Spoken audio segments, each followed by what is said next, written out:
If you've been here all during the day today, or even in the last session, you will know that Global Entrepreneurship Monitor is an organization that has a great deal of data to provide on so many aspects of entrepreneurship, on so many levels in terms of the incentives of entrepreneurs, the motivations, the driving factors, the activities of entrepreneurs, but also the national contexts within which they operate and how conducive those national contexts are to promoting entrepreneurship.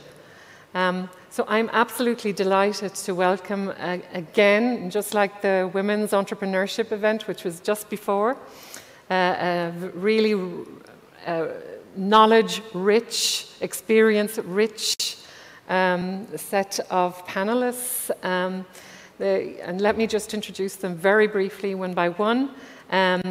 So first of all, we have Professor Alicia Coduras, who represents GEM Global. She actually manages one part of our research which relates to the National Entrepreneurship Context Index. She'll tell you more about that in a little while. But she also participates in the GEM Saudi Arabia team. And you've heard from Dr. Rumi earlier today, who also operates on that team. We have Niels Bosma, who is our senior research advisor at GEM, but also works out of Utrecht University and has had experience of various teams, including the Netherlands, including UK, and goes back a long way with GEM. We have Fatem Boutaleb, who is with GEM Morocco, and who is on the board of GEM Gera, the Global Entrepreneurship Research Association, which is the governance body of GEM. We have Professor Ana Fernandez Laviada, who is working, she's the leader of GEM Spain, which is a very, very active and highly populated set of teams, not only one team, but many different teams. And we're going to hear from her in terms of perspectives. We have our representative social entrepreneur, Dani Hakem, who is the co-founder of Safe Space. She will no doubt will tell you a little bit more about that in just a moment. And we have Dr. Dena Assaf, who is the United Nations Resident Coordinator for the UAE, and also Deputy Commissioner General for the UN at Expo 2020 Dubai. So that's really great to have you here. We are still missing Ms. Sabrin Rahman, who is the Managing Director and Head of Sustainability Europe and Middle East with HSBC Bank. She's had a slight delay, so if you see her join the panel, you will know who she is. And I'll just say hello to her, but you'll know who she is.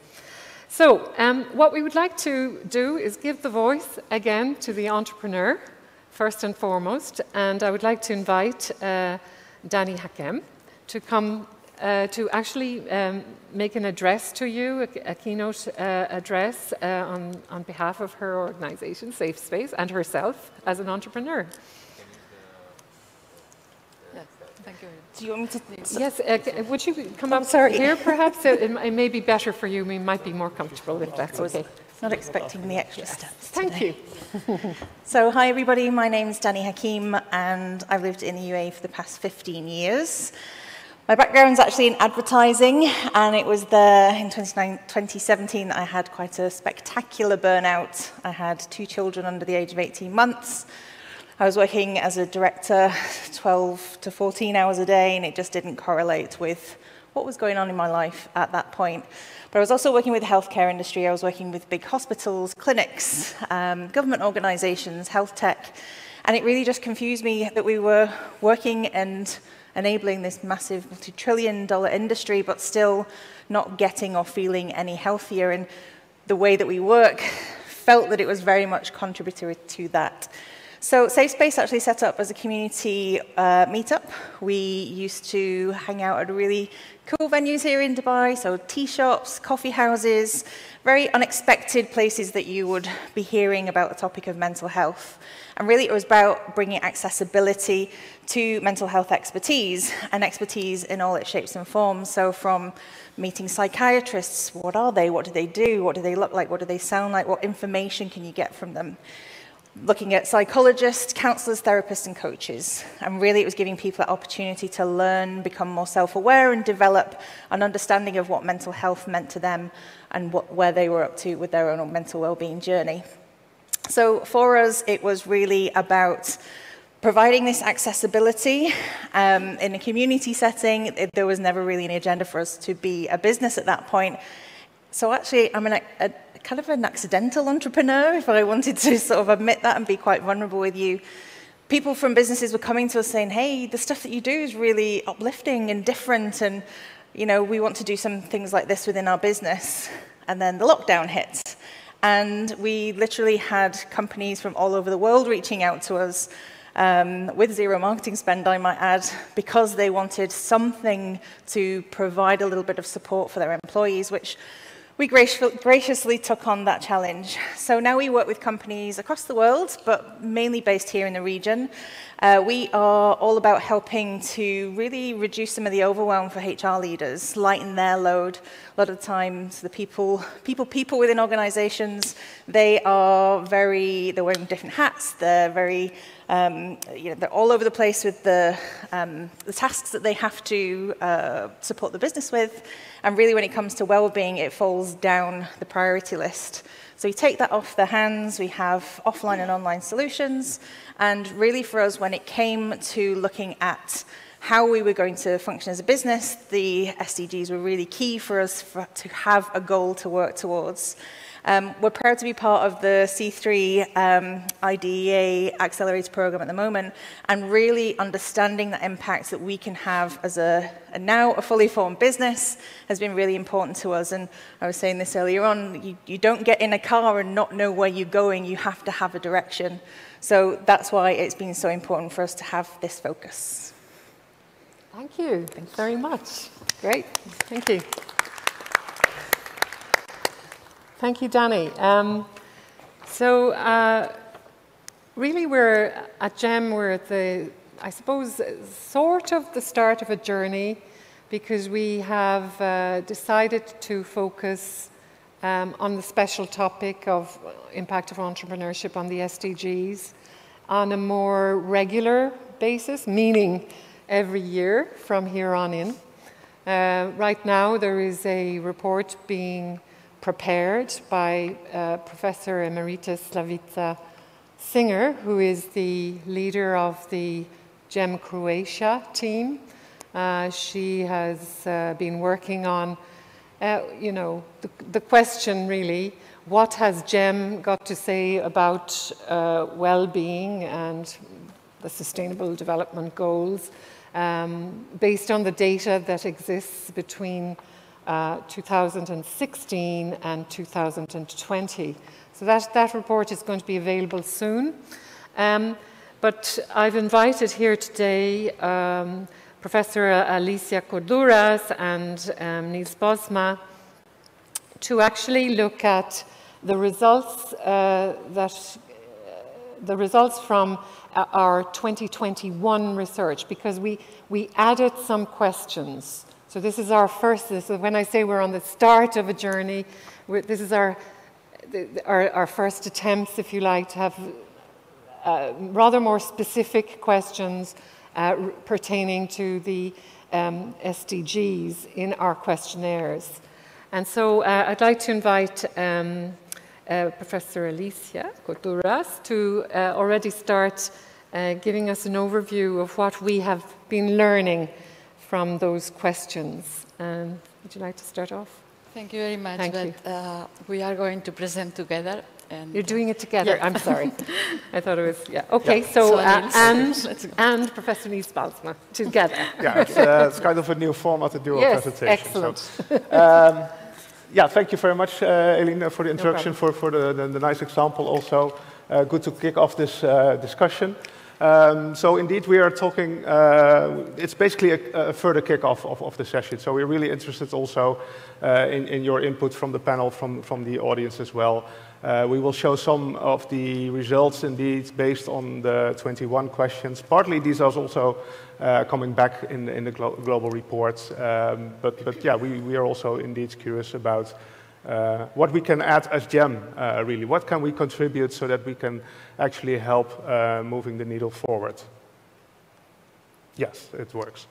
Yeah, some words of introduction. So, yeah, I think what we've seen, we also saw the discussion in the previous panel, obviously, that the SDG program, if you will, has been quite successful already, even though obviously there's still a lot of work to do. That is also obvious. I think one of the nice things is that it really allows a kind of a similar vocabulary joining the public sector, the private sector, civil society, to be aligned behind these objectives, these sustainable development goals. So there's not a lot of discussion about the goals themselves. There's also a big call on collaboration between, for instance, governments, NGOs, and business. I would say that it tends to focus on larger businesses, and we see some nice initiatives, obviously. We also saw, for example, the Cartier initiatives. But at the same time, many of these larger corporations still rely on the status quo, the system that we have in place, that has actually led also to some of the problems that we observe. We talked about also in the last session about the need for systemic change. And what we know from entrepreneurship research is that well, one of the mechanisms that can lead to systemic change is actually entrepreneurship. We can go back to Schumpeter. Probably you know his theory of creative destruction, really a market-based theory that with novel product-market combinations you can get innovations happening and then crowd out the incumbents that are not picking up these innovations. But more recently also more kind of broader theories are in place, called the transition theories, multi-level mission innovation systems, so different terminology. But it's really also about how the use of new technology can be combined with more kind of the social fabric in society to actually make sure that this systemic change is also carried by the actors in society. And for that you also need entrepreneurial activity. That is called kind of a niche activity in the system. But then you also have the existing regimes, mainly represented by the existing players, that push back, basically, that have some incentives to actually push back these innovations from happening. So this is also very important, I think, in this discussion to see, okay, what can we actually do to cater to these new promising initiatives that they can actually develop and flourish, and that indeed systemic change can be pursued. So that's that. I will not dwell too much on that. Then we have the data perspective. Well, as the new reports will show, there's a lot of things in the data set, the GEM data set, that can link to the Sustainable Development Goals. At the same time, we also have to be realistic. We measure the entrepreneurial process, which is a mechanism, which is one of the potential contributors to the Sustainable Development Goals. We don't measure the Sustainable Development Goals as such. So we need to be able to be clever to link these to each other. But obviously, yeah, we have, for example, female entrepreneurship linked to the SDG 5, as also discussed in the previous session. And there was also several issues related to climate action, for instance, but also to social impact, which links to several SDGs.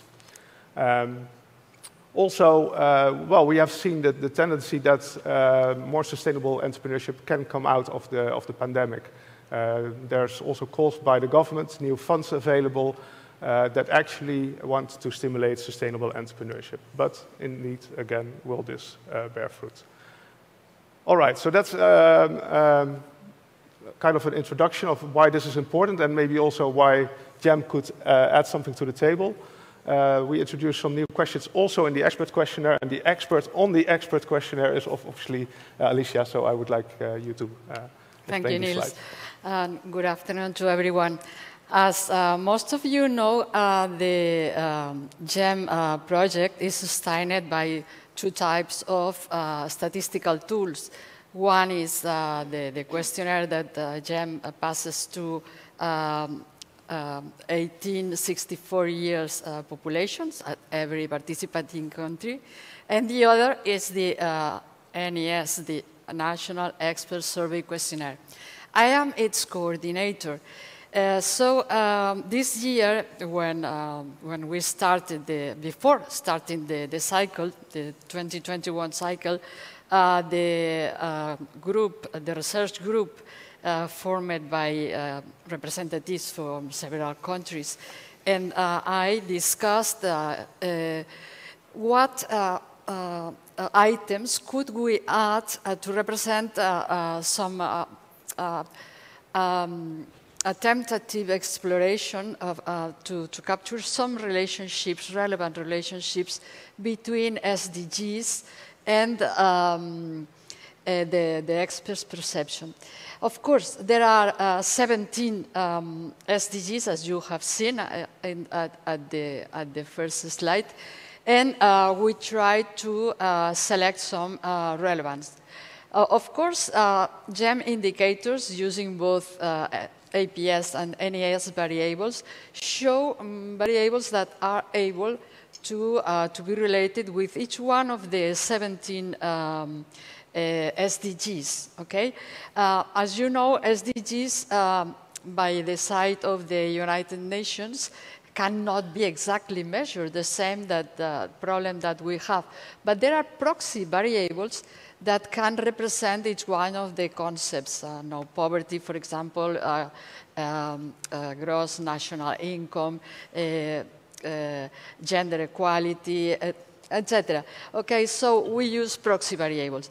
Then, from the side of the experts survey, the GEM researchers selected several questions, and since an image is more explanatory than several words, we have this graph that represents part of the questions that we inserted this year in the experts questionnaire. Okay, so these are special questions, and concretely they were focused on the SDG number 13, which has to do with climate action or environment respect. And among the several questions we added, there is one addressed to experts, but focused on the entrepreneur side, and other in the government side. So we asked them, in your country, due to the pandemic, a substantial number of new and growing firms are protecting the environment above profitability or growth. Then experts evaluate this question and they score it. So as you can see, the blue bars represent the average scores for each of the participating countries. So the lowest average was for Iran in this case, and the highest for the UAE. Okay, and then from the side of government, we asked experts in my country, as a result of the pandemic, the government has accelerated the green agenda or specific environmental policy, taking effective measures to promote sustainability and environmental awareness among all firms. So we have this initiative from the government and the action of entrepreneurs. About orange bars, you can see that we have the same countries at the bottom and at the top. So Iran got, again, the lowest average score, and the UAE the highest. So if we look at these bars, we can see that they are more or less similar. This means in statistical terms that they are correlated. So what if we show this correlation using a scatter plot graph and we calculate a regression line? Well, then we have interesting results like those that you can see. So making from this information a question to be answered. Our question is, do these actions from a proposal from the government and this awareness to firms and businesses have some impact in entrepreneurs' attitudes toward environment?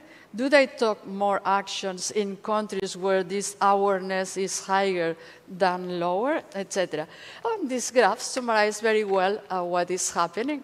So the first quadrant is representing countries where entrepreneurs' actions are at least considered as sufficient, but not those of the government, okay? Since we have in the horizontal axis the government awareness, and in the vertical axis the entrepreneurs' actions. In the second quadrant, at the right side of the first, we have countries where entrepreneurs and governments' actions are at least considered as sufficient. Then the third quadrant at the left side at the bottom is the one that includes countries where entrepreneurs and governments' actions are considered as non-sufficient, those in the worst situation, okay? And finally, the fourth quadrant represents countries where governments' actions have been at least sufficient, but not those of entrepreneurs. And if we calculate percentages, we can say, just looking at this graph, that well, unfortunately, most of the countries are in this third quadrant. So most are countries where entrepreneur and government actions are not sufficient. Okay? This is the main situation globally considered in our sample of countries. But there is hope. We have some countries, 20%, where government actions are at least considered as sufficient, but not the entrepreneur's response is not so effective. And finally, we have an 8% of countries where the situation is not brilliant, but at least entrepreneurs and governments' actions have been at least considered as sufficient by experts. At the top of this part, we can see the UAE, some distance from the rest of countries, which are Lithuania, Italy, Norway, and India. And Saudi Arabia is in the limit. So as we can see, there is a lot to do. But this is just one example of the powerful information that we can develop by introducing some questions at the Global Entrepreneurship Monitor, just focused on the relationship of our indicators with SDGs variables. Okay, Niels, please go ahead. Thank you very much. Yeah, so now we turn again to the entrepreneurs themselves. So we survey these entrepreneurs in the adult population survey. So here we also ask some additional questions. So we asked them, for example, to what extent they also included environmental considerations and social considerations. So they could answer in a Likert scale of 5 categories. So those who agreed and very strongly agreed, we selected out, and we put the percentage here. So be aware, there's probably also some degree of wishful thinking, maybe even also socially desirable answers here. So we have to take these results also with a grain of salt to some extent, I would say. But still, we can also use this data to, for instance, show differences between different parts of the population. So indeed, we see in quite a few countries that the responses are high, other countries lower. Could also mean that they have a different way of answering these questions, right? So we have to be careful here. This was the first year that we included this question. So what you could, for instance, do is indeed also separate this between male and female. That could, within the country, give some useful information. Are maybe female entrepreneurs more socially committed than male entrepreneurs in general? We don't want to generalize across males and females. But so indeed, in some cases, in some countries, you tend to see quite a difference between responses between female entrepreneurs and male entrepreneurs. But across the board, there is also a positive correlation here. So countries where you have high percentages, you will see that from both males and females and the other way around. So this is a first indication of what kind of data we can show. We can also separate this between younger people and older people in the country, also with the household income and other demographics. So these are analysis that we can make. But again, also how I started is also, what kind of information should we and can we, given the methodology that we have within GEM, can we add to the table? What kind of information is really needed by the stakeholders that you don't really have yet? And maybe you have some ideas on that as well. So I would like to stop here. This is the final slide. So like Aileen also mentioned, we made a strategic choice also as GEM to focus more on the SDGs. So we do expect a couple of reports in the coming years to also increase our own, improve our own methods, and by collecting more data that we know also from experience will lead to more results. And indeed, reports are coming up. So I would like to leave it here and start a discussion. So thank you very much. Thank you very much. I'd like to actually kick off.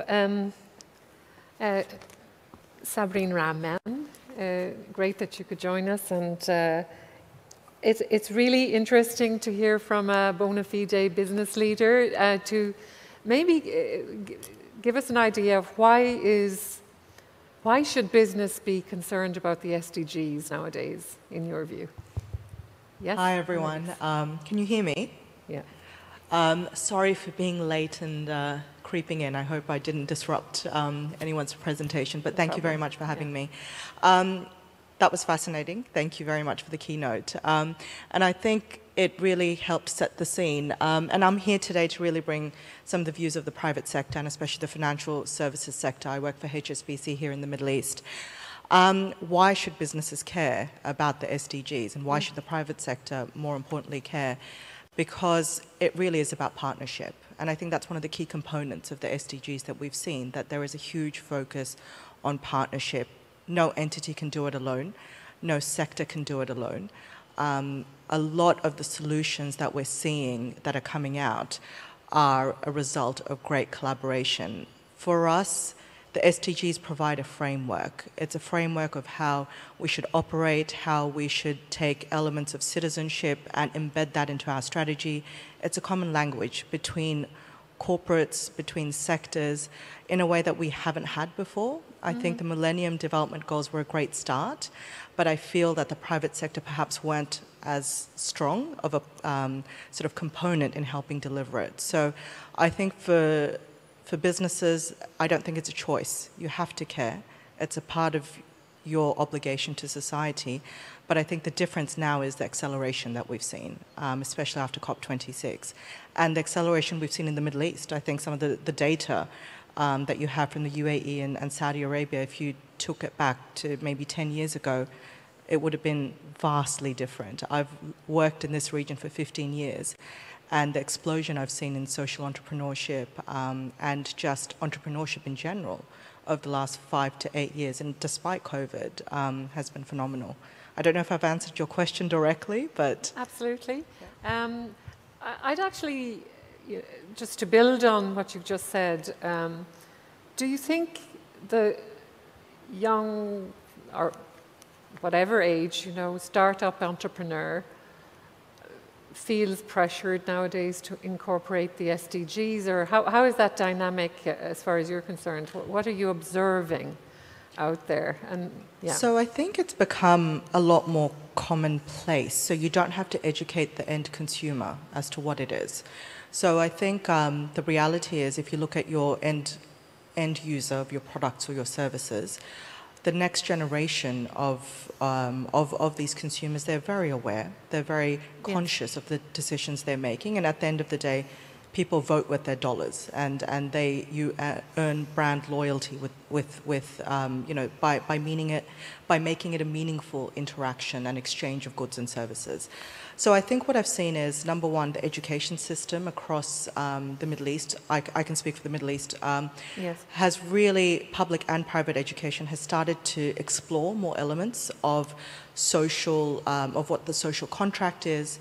I think after the Arab Spring and the huge youth bulge that you see in the Middle East, you are seeing a change in preference of the goods and services that people want. And it's a hyper-connected world, right? They see what their peers across other markets have access to. And even if you look at some of the solutions, whether it be payments, whether it be on food delivery services and so forth, it might not have the social element in its traditional sense, but what we're seeing is replication of models from other markets here in the Middle East. But I think on the social front, so HSBC's been running in partnership with C3, a social impact accelerator, for the last 4 years. And the quality of social enterprises that we're seeing come through the Middle East especially has grown stronger and stronger year by year. It's had government support, they're getting financial backers, investors are coming to the table. That's not something we've seen before. Okay, that's new. Turning to Dr. Dena Assaf, would you be able to just give us a kind of context as well in terms of your organization, entrepreneurship and the SDGs? How are we doing? I mean, is this really properly on the agenda, or just starting in terms of, being an area of focus, or how's the UN doing in terms of its strategies on this? Maybe you can just give us a quick, I'm sure it's a very, very long, you could give us a very long rendering of what's going on, but is it possible to summarize? Sure, very much so. Thank you so much for the floor. And I think you already gave an excellent introduction. So I'm going to build on what has already been said, but thank you very much for having us here with you as the United Nations. I want to start off with to say that the United Nations is not a separate entity dealing with the SDGs. The Sustainable Development Goals are for the planet Earth. Yeah. The United Nations facilitated member states in coming up with the SDGs. So as a background for colleagues who may not know the history, is to understand that as the United Nations, we provide a platform for countries to come together around important issues for our planet. The Agenda 2030 and the Sustainable Development Goals, as we know, provide an agenda, as you clearly indicated, that helps everyone in the world to understand if we want to have a better planet, what we need to do at minimum together to get there. So this isn't an agenda of any one organization or any one person. This is the message that we send from the United Nations. This is an agenda for everyone on the planet, for everyone on the planet, not for specific people, specific nations, or specific issues. It is a global issue.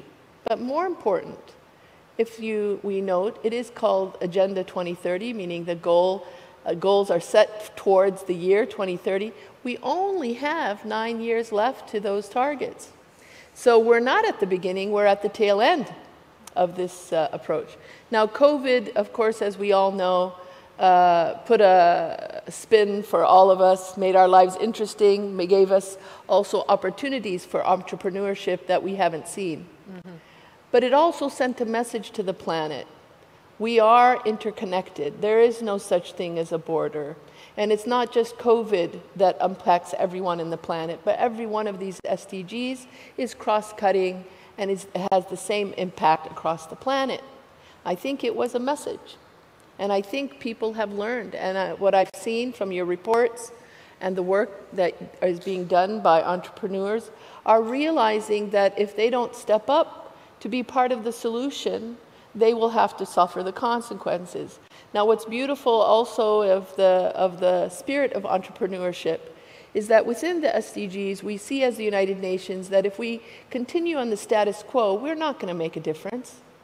We need innovation, we need entrepreneurship, we need this type of ingenuity to find and make a market change. So from our perspective, we are seeing this a step up across the world in different forms, and I think your reported analysis demonstrates that tendency. What I would say is that we need to further amplify that message and say this isn't really an option, but it is really your role to make these things happen, and you can do it.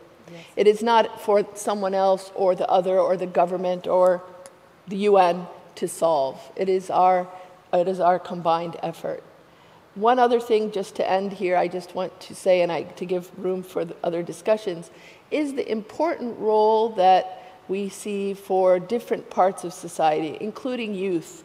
I think youth entrepreneurs are critical to the solutions of the SDGs, and an investment in that area has proven to be very fruitful. They are the leaders of the future, but giving them the platform and recognizing their achievements, I think we've seen to be very positive in many countries. So I hope that helps to give some context and to say this is an agenda for all of us, and we can make the difference. And I think, you know, the discussion today is one of those demonstrations. Thank you very much.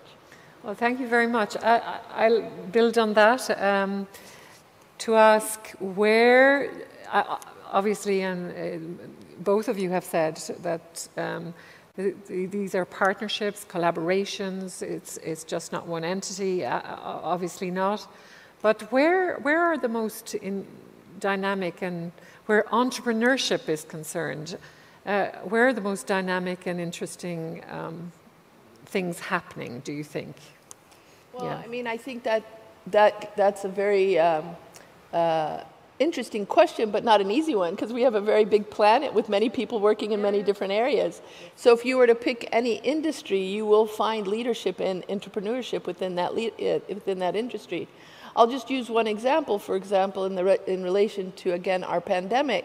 Because of the pandemic, we had to become, and you gave a good example, we had to become more creative, and entrepreneurs stepped up to find solutions where solutions didn't exist before. Right. So I'm going to just use that as an example, because that's our most recent. One person was telling me just the other day, as we were talking about these sort of things, you know, who would have thought that we would think it would be important to have touchless elevators, for example? You know, who would have thought that wouldn't have been important? Or to find tools to help people of determination, people of disabilities, to be able to access learning and information because of the way our societies are cut off due to the pandemic. So these types of solutions, I think, are key. And when we find ourselves in crisis, people step up. But I say, let's not wait for another crisis. Let's keep going. Yes. Thank you.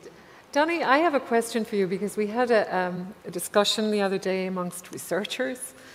We wondered whether, well, here's the question we were asking ourselves, is it really useful now to siphon off social entrepreneurship and call it, you know, label it social entrepreneurship?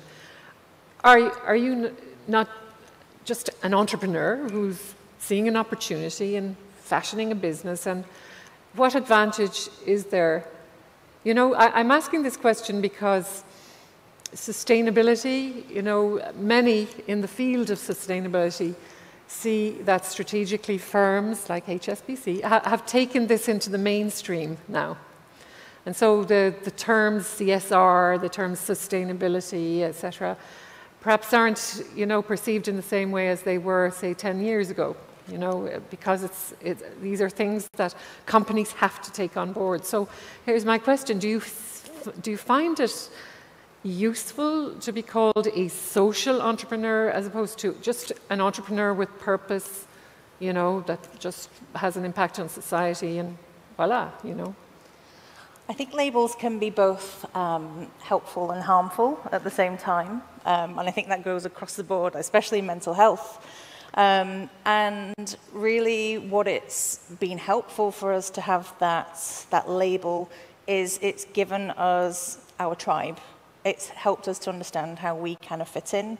When there are, you know, amazing programs, we were actually part of the HSBC Sustainability Mentorship Program. It's our first ever pitch.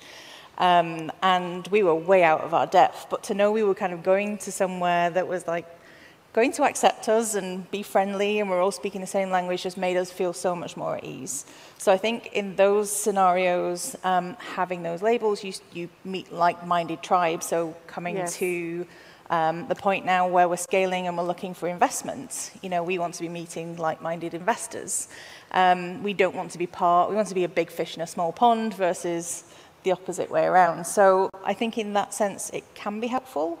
But it's not something that we just want to rely on, because even flipping the investment question around, we want to make sure that we're a sustainable business financially as well, not that we're just doing a good thing. And I think sometimes that's where the harmful side will come in, that we're just, you know, we're just going with the flow. And everyone's talking about mental health at the moment, and that's not really what's happening behind the scenes for us. So good and bad points in that sense, you know, because CSR and within companies still is, you know, often associated with philanthropy. It depends on the corporate culture, or the country culture concerned. And then it became much more strategic, you know. Social responsibility could be perceived as being, you know, supported philanthropically, not entirely, but maybe partially. And so what you're saying is you want to move into the sphere where you'd stand on your own, you'd be a sustainable business in your own right, and it could be maybe a preventing factor, you know. Yeah, it could be. Yeah, it's an interesting question, I think, for the future. There's very mixed messages that you know, we've been having recently where, you know, we're getting our pitch deck ready and we're going out there to kind of speak to people, and it feels that when we are not using our labels as a kind of social enterprise, it very much limits the people that we're going to speak to, or the people that will even entertain us and give us a meeting. Yes. So, you know, I think for that so reason. You do find yourself, working with this and sort of adjusting what you know, as you present a face to investors or whatever. Yeah, okay. All right, so I wanted to just, you know, explore a little bit the context, and thank you very much for providing, you know, a bit of an overview. It's a very complex issue, but now we're going to return a little bit back to GEM. First of all, any reaction, Alicia or Niels, to what you've already heard? What thoughts were going through your head? Anything that you'd like to... I can respond, but maybe Alicia wants to go first, I don't know. No, well, what I want to say is that we are just starting our exploration, and that when we write the first report on our insights, we are going to see how it's the behavior of different participating countries and regions of the world. And then we will be in better position to ask questions or to test hypotheses on this behavior. For now, most of the conclusions that we have are just what we observed around. But if we want measure the degree of correlation between factors using objective data, we should wait a little.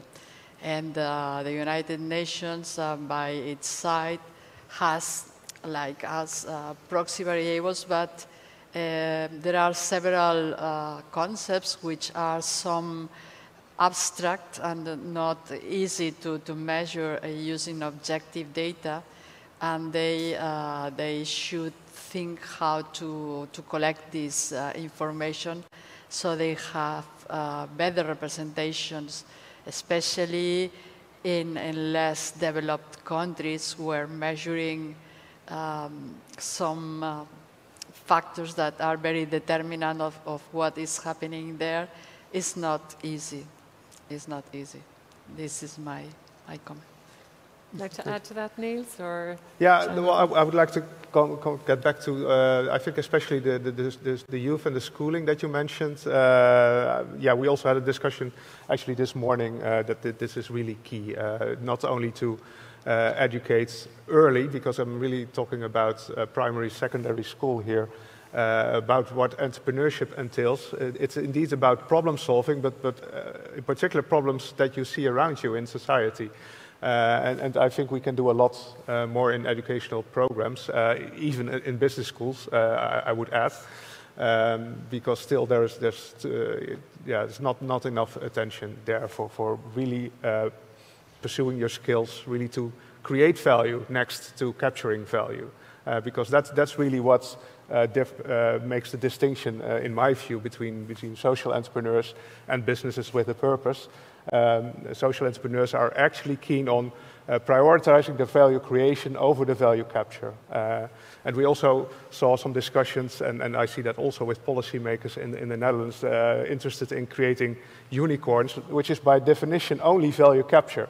So you can have unicorns that can get value to the country, to the organization, but you need to know also what kind of value you're creating for society. What you're giving back. And this is really important, I would say. So yeah, I do also think that the term social entrepreneurship is still needed, also to get to a different situation in which really the aspects of social and sustainable entrepreneurship are really ingrained in the business model, rather than having kind of CSR activities on the side, or maybe even strategic, but then still with an eye on capturing this financial value. Yeah. Okay, thank you. Yes, that is why I insist that the level of development is critical for giving recommendations, because you can say it's very necessary to incorporate entrepreneurial education. Yes, but do you have professors? What kind of professors adapted to the context depending on the country? It's not the same teaching entrepreneurship in Belgium that in Ghana, for example, because the environment is not the same. And I suppose that okay, you can teach how to start up something, but adapt it to a very different context.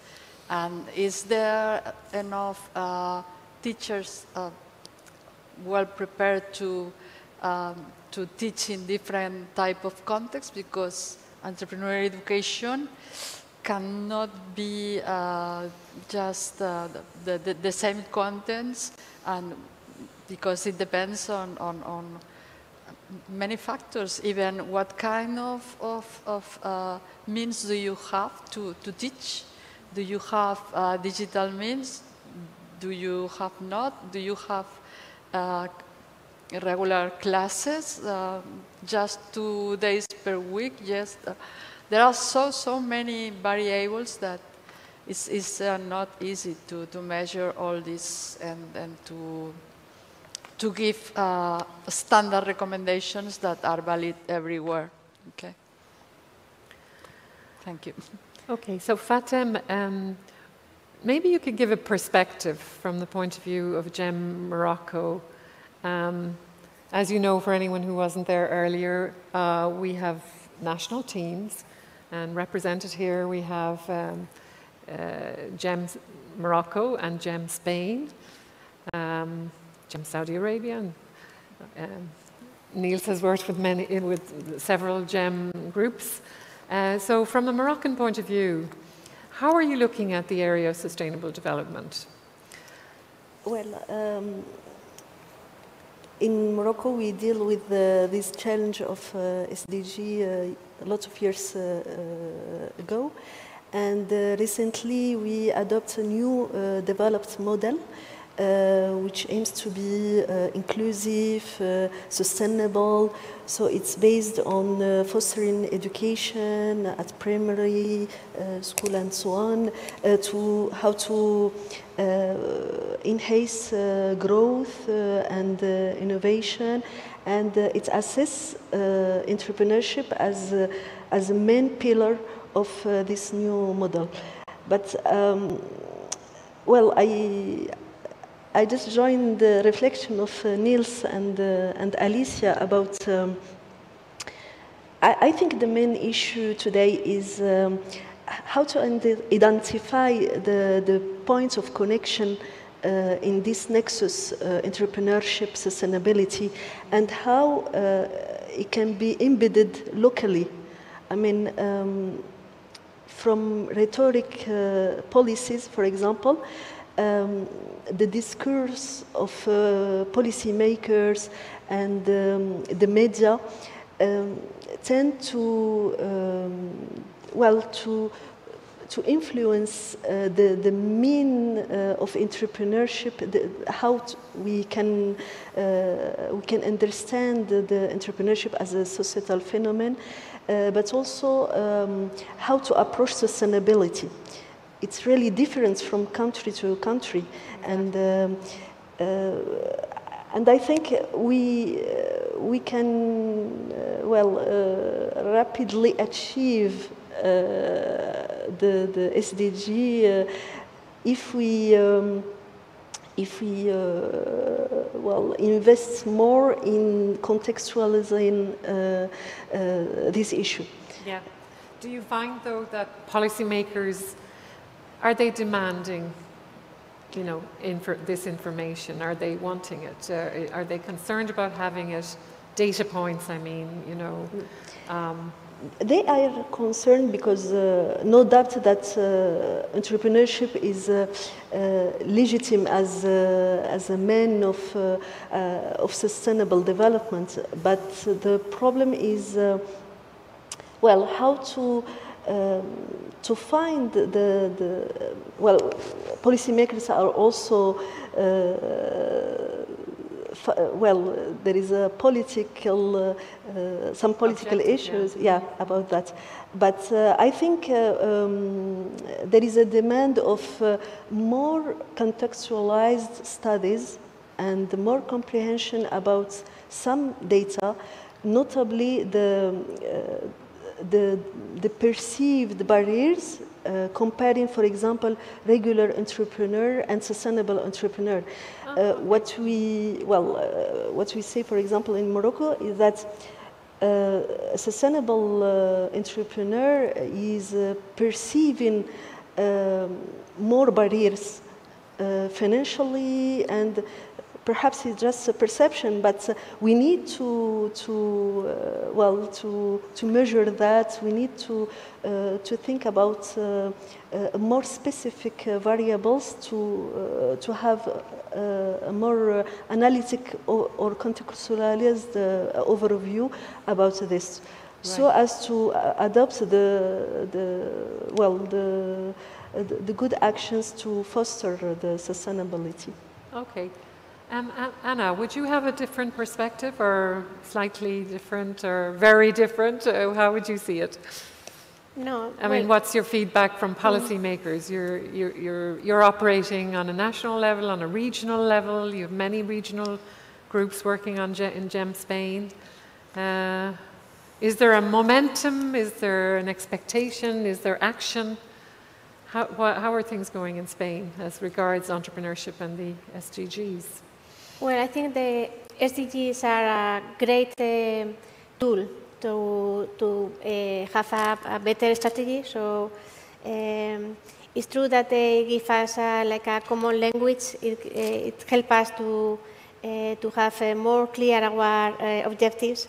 I think because we are all the time speaking about the 17 SDGs, but behind that SDGs we have 169 targets, and each one of these targets is a need. For an entrepreneur, a need is an opportunity. So I think for entrepreneurs and for us in general, no? So it doesn't matter if we are social entrepreneurs or not. So I think the SDGs are a key element to take in account. From the case of Spain, Spain is a huge team because we are organizing regional teams. We've been part of the project since 2000, but we can say that we saw a huge growth in the team when the government began to take in account our reports and when they began to believe in our data. No? So we helped them to define the measures, to define the strategy. So I think at least for the last 3-4 years, we are part of the of the main elements to define the path that we should follow. So I think at least in our case, and in particular since last year, the government presented what is called the Spain Entrepreneurial Nation Strategy. It's a document that I recommend you to read, because it's a huge document where they define 50 measures that they try to reduce 4 gaps: the gender gap, the socioeconomic gap, the territorial gap, and the generational gap. Behind these gaps are gender indicators in all of them. So I think we are part of the strategy, because they need policymakers and governments. They need to measure all the things that they do. So, and they have a huge pressure to demonstrate that they are doing the good policies, that they are doing the things properly. So I think at least I can say that in Spain, I think we are trying to improve the results. Okay. I think also we are living a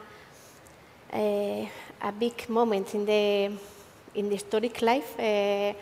I guess since the last maybe 10-12 years, we are living huge changes. Not only the SDGs, also what is called the impact economy.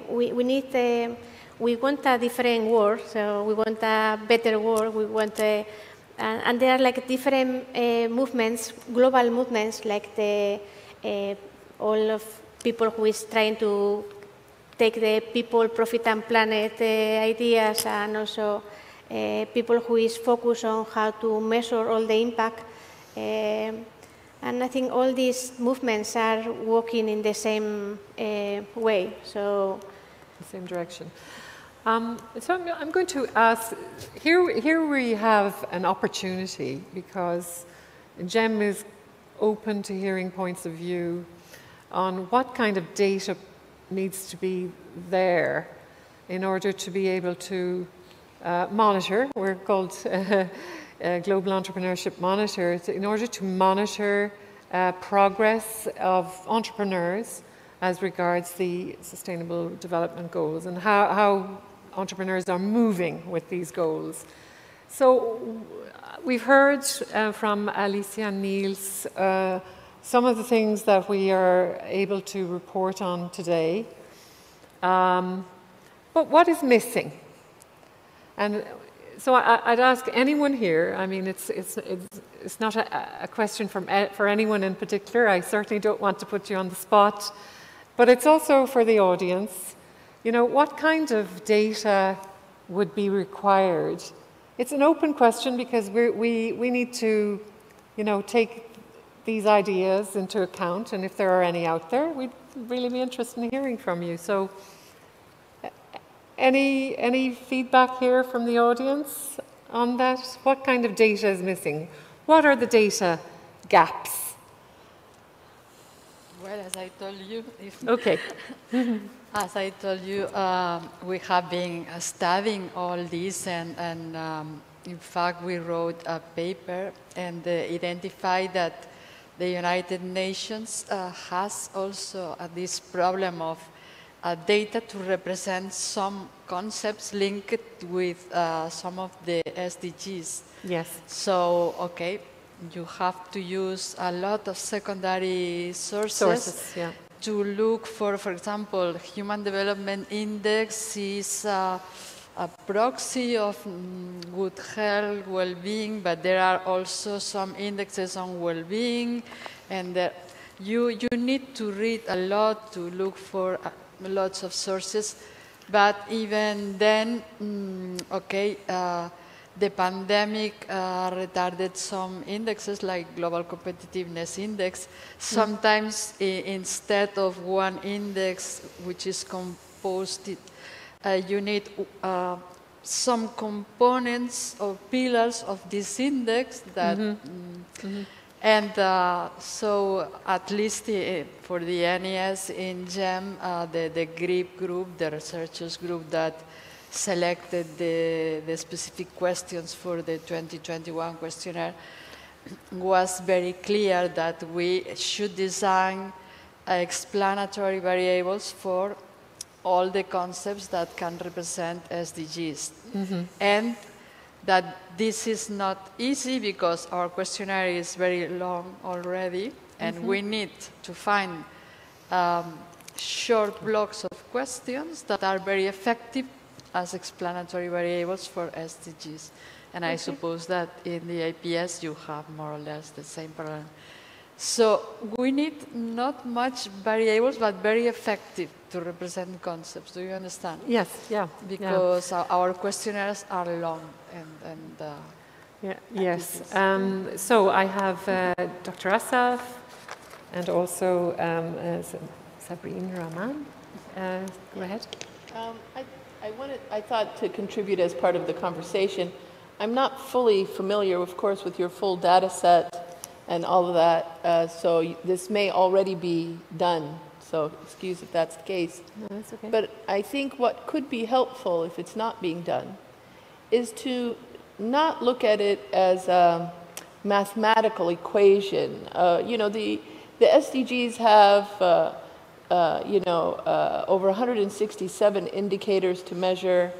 This is a way, of course, for us to be able to measure progress from country to country and to ensure that minimum, progress is made across the SDGs.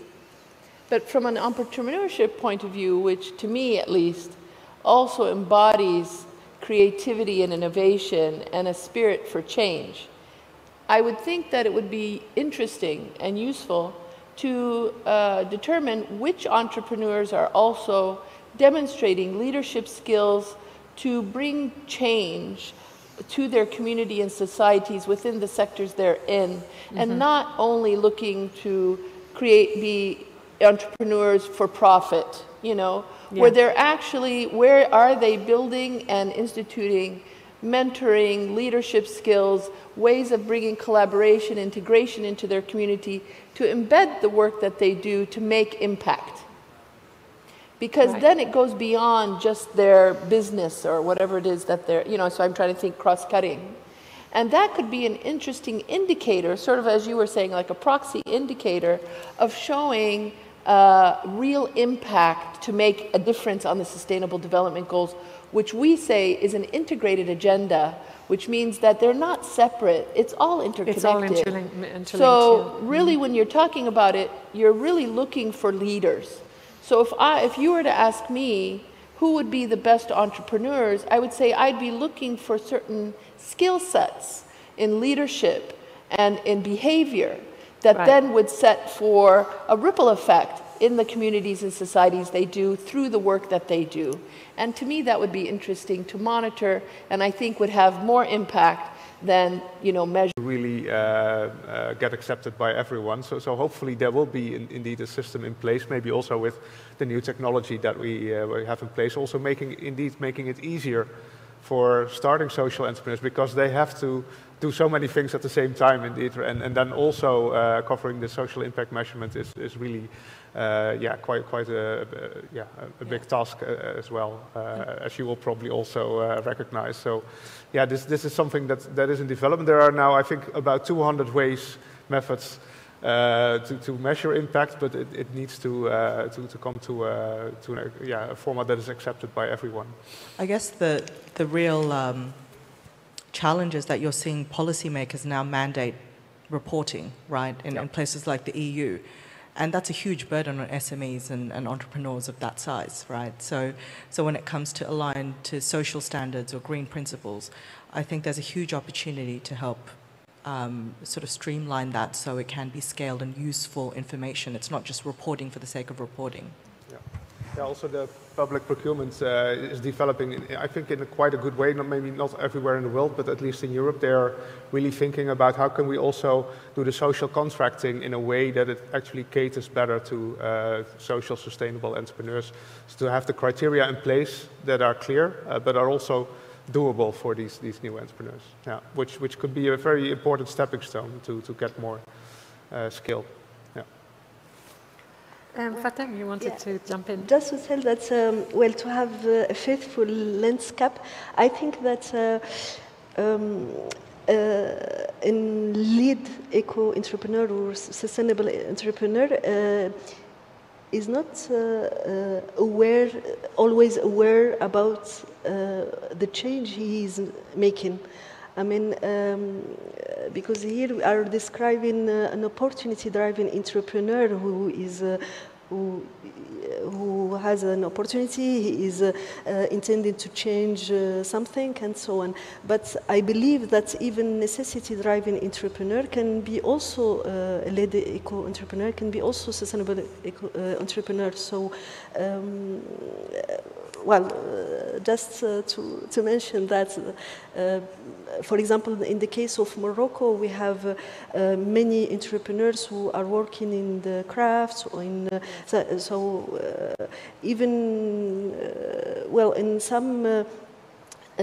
some activities that don't bring much profitability, but they are contributing to the well-being of the community. Social fabric, if you like. And I believe also that culture is very important, because when you have secular and modern culture, you see the difference, and in some conservative countries, people are making a change, are well sacrificing for the family, for the community, even for the country. So, and those entrepreneurs are sustainable for us. So. Yes, okay. You know what I'm going to do is open the floor for any questions or observations that might be out there. It's been a long day, so I understand. I understand you, but if there's anyone out there that want to make some observations about what they've heard, or ask a question. The people is beginning to be thinking the question. I would like to say that I think we all agree that GEN is a huge project and that we have a huge potential. And there are many things that we would like to measure, but here I don't know how many countries are represented, but maybe here there are more like 40 countries, and each one have a different context, different needs, and different different needs, no? So sometimes we need a private, someone from the private sector to help us to decide which are the next thing to measure. In the case of Spain, for instance, following the last OECD report called the Mission Entrepreneurs, where they point out that there are only in Europe more than 9 million mission entrepreneurs, and in the OECD more than 35 million of mission entrepreneurs. They consider mission entrepreneurs senior, young, female entrepreneurs, people with disabilities or disabled people with problems to have a job. And for us it will be something interesting to measure. Mm-hmm. But sometimes it's not possible to add all of these questions in the questionnaires. But if we have the support of companies, or they have the support from the private sector, it will be easier to study, because there are many things that we could take in account. So that's what, I think that's what we need. No? At least in Spain, this year we were focused on female, we were focused on senior, and also disabled, and it was thanks to an energy company, an insurance company, a financial company who were helping us to do that kind of reports. So I think we need a little bit of support financial support to do that. Exactly. So, well, unless there's a burning question out there, I'll just wrap up by saying that watch this space. We are working on the SDGs, as you've heard, and hope to produce in the next year an interesting report on the impact of entrepreneurship on the Sustainable Development Goals. You've been lucky to get a window in on the first gist of the results. And I'd like to thank our panel profoundly for coming along and you know, helping us to contextualize this, also get a little bit of a feel for what stakeholders are looking for. And I'd like to just thank you very much for your input. And Thank you. a little round of applause in the last day. So later on today, for the invited guests, there is a dinner at the Luxembourg Pavilion. If you have your invitation with you, I think it's starting at 7 to 7:30. You have the information. In the meantime, I guess you're going to take the opportunity to see the wonderful Expo 2020 Dubai and what it has to offer. So enjoy, and thank you very much for being with us today. Thank you. Thank you to everyone.